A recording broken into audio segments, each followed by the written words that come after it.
संत जन दर्शन से पुण्य बढ़ते हैं, संत महापुरुषों के मिलन से पाप नष्ट होते हैं। संत दरस जिम पातक टरई, पातकों को पाप का नाश होता है, पुण्य का नाश थोड़ी होता है। पुण्य तो बढ़ता है तीर्थ जाने से, संत दर्शन करने से, महापुरुषों के सानिध्य से, तो पुण्य हमारे बढ़ते हैं। ये कैसी बात आ गई? पाप करने से पुण्य नष्ट होते हैं और वो पाप संतों के दर्शन से नष्ट होते हैं। संत दरस जीव पातक टरे, ऐसा समझ में आता है। महाराज जी एक उसमें कहते हैं कि पुण्य पुंज बिन मिले ना संता। हाँ, तो हमारे पुण्य एकत्रित हुए तो संतों का सानिध्य मिला तो उससे और पुण्य पुष्ट होगा। माँ भी तो भगवान का ही नाम है, किसका प्रश्न है? माँ भी तो भगवान का ही नाम है, पर उसके साथ जोड़ना पड़ेगा दुर्गा माँ या काली माँ।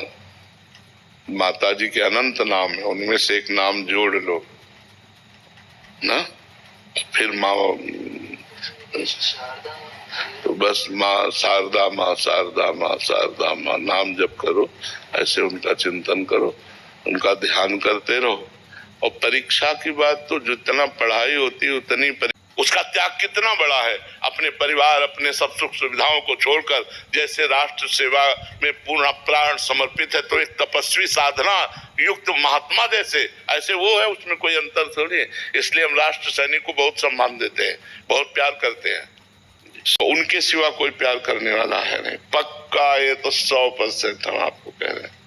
कहीं भी कहोगे बाद में दुख ही मिलेगा, बाद में पछतावा मिलेगा, धोखा मिलेगा। सच्चा प्यार करने वाले तो सिर्फ भगवान है, भगवान के सिवा और कोई सच्चा प्यार नहीं। तो प्यार तो बच्चा यहाँ मिलना असंभव है।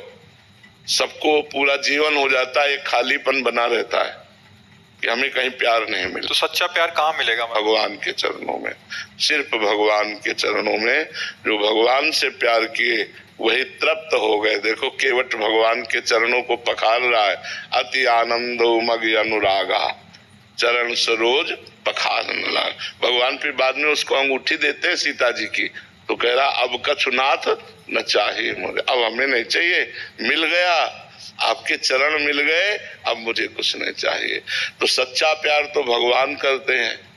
देखो भगवान ऐसे हैं कि बहुत बड़ी गलती हो जाए तो भी भगवान आपका साथ देंगे, वो आपको छोड़ेंगे नहीं। अगर हम 5 क्लास में पढ़ रहे हैं तो 5 क्लास की परीक्षा होगी, 10 वाली तो होगी नहीं। तो ऐसे ही कितना हम माँ के नजदीक पहुंच रहे हैं। वो जैसे परीक्षा ना हो तो हम क्लास बढ़ ही नहीं सकते, परीक्षा से क्लास बढ़ते हैं, हमें परिपक्वता मिलती है परीक्षा से। तो वो परीक्षा कोई हमें नीचा दिखाने के लिए नहीं है, वो हमें परिपक्व करने के लिए होती है। जहाँ हम कमजोर होते हैं वहीं हमें पुष्ट किया जाता है, फिर आगे बढ़ाया जाता है। तो दुर्गा सप्तशती का पाठ करते हो? हाँ, दुर्गा सप्तशती का पाठ करो और देवी का मंत्र भी जपो।